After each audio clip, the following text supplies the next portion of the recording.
Recently, my fiance and I took a road trip from Boston up to Quebec City in Canada.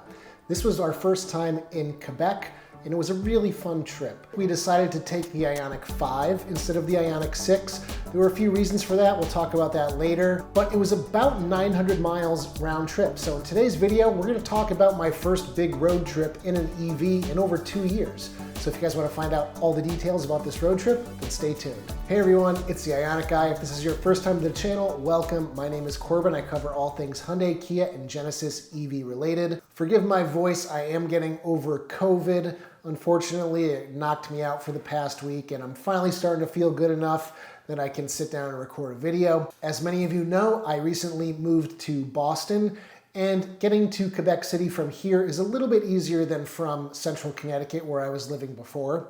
But we did have a couple routes and we had to make a choice in how we were going to get there. So option one was to hop on Interstate 95 and go up towards Portland, Maine area, and then take some back roadsy routes through Maine and then cross the border into Canada from there.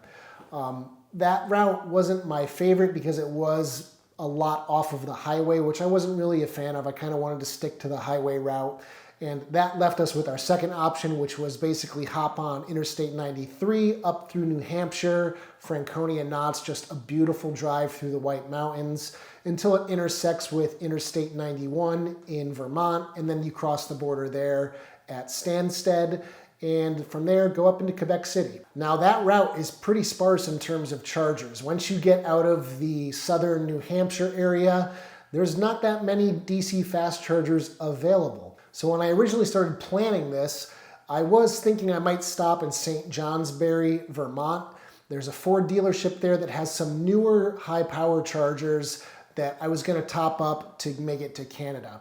But once I really started looking at the distances, it looked like in my Ioniq 5, if I kept my speeds down, I would be able to make it to Canada without stopping to charge. So that's what I did. We left here with 100% state of charge, drove north, basically gaining a lot of elevation through the White Mountains and then coming down a bit on the other side. It figures when we were going through Franconia Notch in the White Mountains, I don't know if this is the regular there, but it was basically just raining, overcast. You really couldn't see a whole lot of the mountaintops.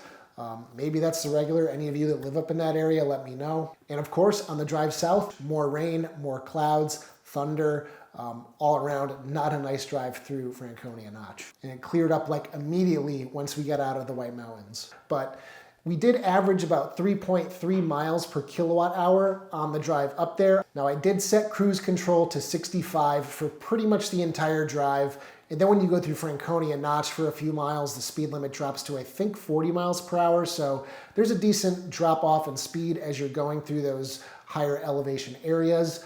But we made it to the border and then Stansted, which is where we stopped for our first charge at Circuit Electrique. This is my first experience using a Canadian charger. And suffice it to say, it left me a little annoyed. We arrived there with 12% state of charge, so we could have probably made it to the next most northern station from there along the highway, but I didn't want to push it, and we were ready to use the bathroom anyway. So we plugged in, and the charge was fine. It was a 180 kilowatt charger, and we got all 180 kilowatts out of it. So we charged there for 28 minutes and added 62.3 kilowatt hours of energy. The reason I spent so much time there is because I wanted this to be the last charging stop of the day. It was getting late in the afternoon. We wanted to get to the hotel and just go out and do our thing. So I think we charged up to 92%, I believe. I didn't take a picture of it, but I'm pretty sure it was just over 90% state of charge. So it did take a little bit longer than just going to 80%. Now there's a couple grievances I had. The main being that when I arrived at the station, I thought it would just bill my credit card for whatever the amount used was, but that wasn't the case. You have to maintain a balance on your account in order to use the charger. So what I had to do was dump some cash into the account through my credit card, and then I was able to charge. What happened after the charging session though was pretty annoying. So I hit stop charging through the app, and the car disconnected. It allowed me to unplug the cable from the car. But maybe it was because of my cell phone service, because I was roaming in a different country, but it wasn't stopping the session in the app. And so after I took the plug out of the car and put it back into the charging station holster, I'm looking at the app and I'm like, why isn't this stopping? I'm like, I want to get going. So I said, screw it. We got in the car and kept going. So later that night, I found out that somebody came after me and charged on my account, and then I had a negative balance. And I was like, what the heck? So what I ended up doing was messaging Circuit Electrique in the app, and they ended up reimbursing me for that second charging session that was charged to my account. So that was really nice of them. Great customer service. It took like no time at all. It took me 2 minutes to send the message, and then I didn't have to do anything further. The balance just showed up. So that was good. So a couple things I learned when I crossed the international border that I didn't know were going to happen. BlueLink stops working. Because you are no longer in the United States, I guess the car doesn't have a roaming package with its cell phone service, so forget checking the state of charge remotely, forget anything in the BlueLink app because the system just will not connect to the car. So that is a bit unfortunate. I did try checking my location of my car after I dropped it off with the concierge at the hotel, and I just couldn't get it to load. So that was the first thing I learned going across the border. The second thing I learned is that the driver display automatically senses you're in Canada and it begins showing you your speed in kilometers per hour. That's really nice. Now what it won't show you is your efficiency in kilometers, so you're not going to get kilometers per 100 kilowatt hours or kilometers per kilowatt hour. You can go into the infotainment system and change that yourself. I did do that. And just because I'm a dumb American and I'm used to miles per kilowatt hour, they give you the option to show it in kilometers per kilowatt hour, even though most Canadians are going to be checking their efficiency at kilometers per 100 kilowatt hours. So we stayed at the Hilton in Old Quebec. The reason I chose that hotel was they said on their website that they had EV charging. And I said, great, I'll show up there with basically a completely empty battery. We'll only have to charge once on the way up, and then we'll leave the hotel 2 days later with a full battery to get to our next destination. Unfortunately, when I checked into the hotel, the woman at the front desk clarified to me that if I'm using the valet, which I wanted to do because they didn't have parking right there on site, I would have to go to where the concierge brings the car, and I personally would have to plug in my car, unplug it when it was done charging, and then the concierge would move it to a non-EV charging space in the parking lot. And this all just sounded really inconvenient. I didn't want to have to deal with it myself. I guess it's a liability issue for them, so they will not plug your car in themselves.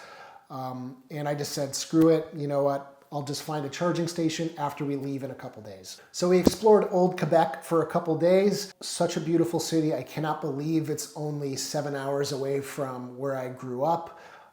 It's like going to Europe. Everybody speaks French. It's beautiful, very European looking. We saw all the sights. We ate so much delicious food. I know a lot of my viewers live up in Quebec, so shout out to all you guys. I got a lot of good messages from you guys with recommendations and stuff.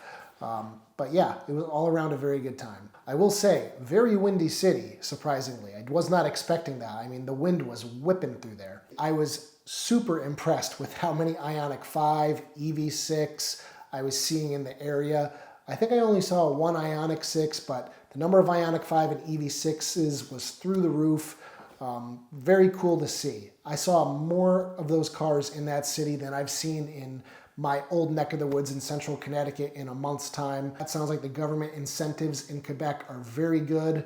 Somebody told me they are either lowering or being removed completely, so people are really trying to buy these cars while the incentives are still in place. Apparently they launch fireworks on the St. Lawrence River weekly during the summer.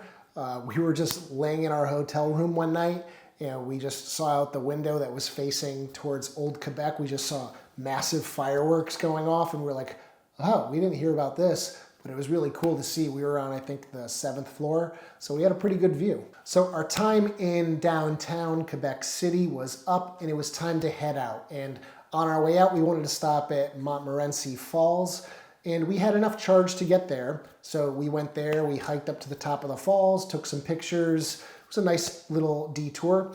And then we had to stop and charge. So we went due east from Montmorency Falls I think a couple miles, a few kilometers down the road to a Circle K charging station. So another first for me. I've never used a Circle K charging station before, so I said, really cool. So the app showed that both charging stations there were running, and I got there, plugged into the first one, no go. It would not start the charging session.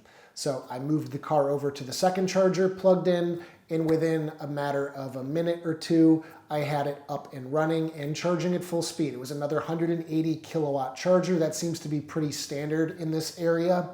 And I got full 180 kilowatts. This was a nice, quick charging stop. The Airbnb that we were going to be staying at outside of the city had a level 2 destination charger at the house. So that was only 13 minutes. We added 38 kilowatt hours to the battery pack, and then we were on our way. So we were heading to an area northwest of Old Quebec called St. Raymond. We wanted to spend some time more outdoorsy, get away from the city that we were just in, and kind of get back to nature. So on our way there, we found a microbrewery that we stopped at called EXP, just outside of the city. Had one of the best lacto-fermented beers I've ever had. It was super delicious.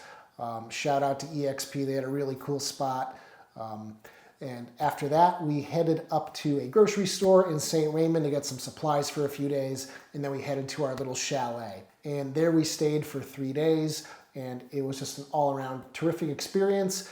The owner did have that level 2 charger. I think it was 6.6 kilowatts, which was more than enough. We weren't doing too many miles on a daily basis. One of the days up there, we drove out into the mountains and did an 11-mile kayak trip for the day. I think it was like 4 hours. We saw a waterfall off the river called Chutes Delaney that was really impressive. It was absolutely stunning.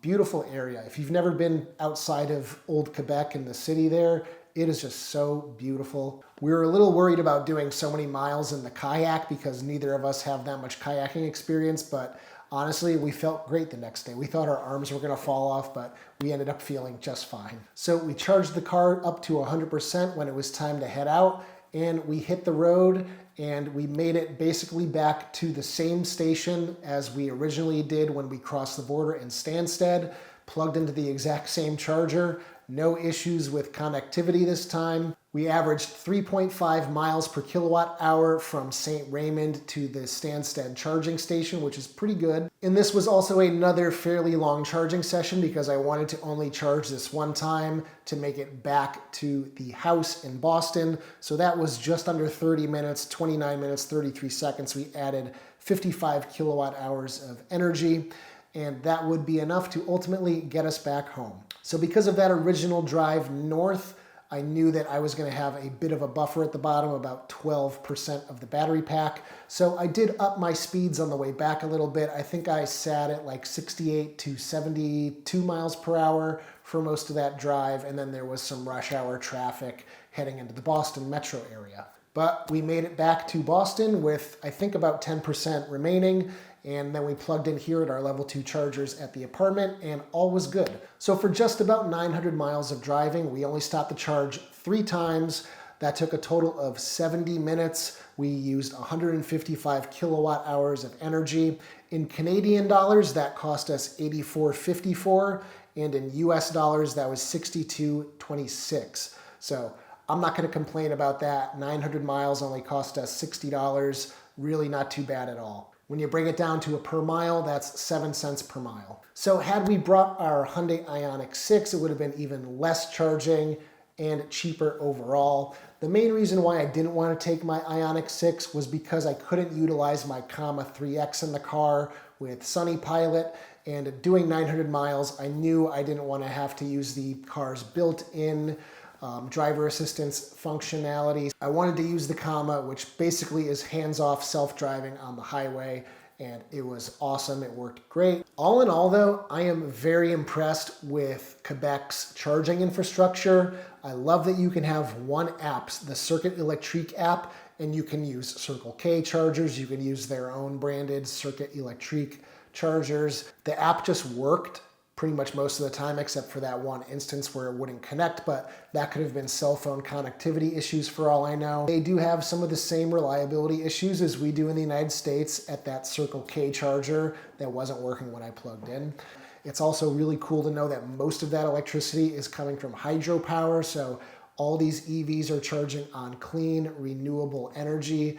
That is really cool. Wish we could say the same thing about here. Here in Boston, it's pretty dirty to charge an EV. It's mostly natural gas power plants that are supplying the electricity here, which is pretty unfortunate. And I know Canada exports a lot of its hydropower south into the United States, but it doesn't seem like it makes it all the way down to Boston. It seems like it's staying mostly in Maine, Vermont, New Hampshire, and upstate New York. So that's a bit unfortunate. But yeah, all around a great trip. No issues with the car whatsoever. Charged perfectly, just as I expected it would. Efficiency was quite good for the Ioniq 5. I will take 3.5 miles per kilowatt hour on the highway any day. I look forward to another future trip up into Canada. It was a great experience. If you like this video, give it a thumbs up. Check out my store, ioniqguy.com, for cool accessories for your Hyundai, Kia, or Genesis EV. You can purchase the automatic door locking device, which starts at $135. And if you don't know what that is, basically you hook it up to your car and it will automatically lock the doors after 10 seconds when the last door is shut. So no more worrying about whether you locked your car and the door handles stayed popped open. They will always be shut and your car will be secure. And as always, I will see you guys in the next one. Take care, everyone.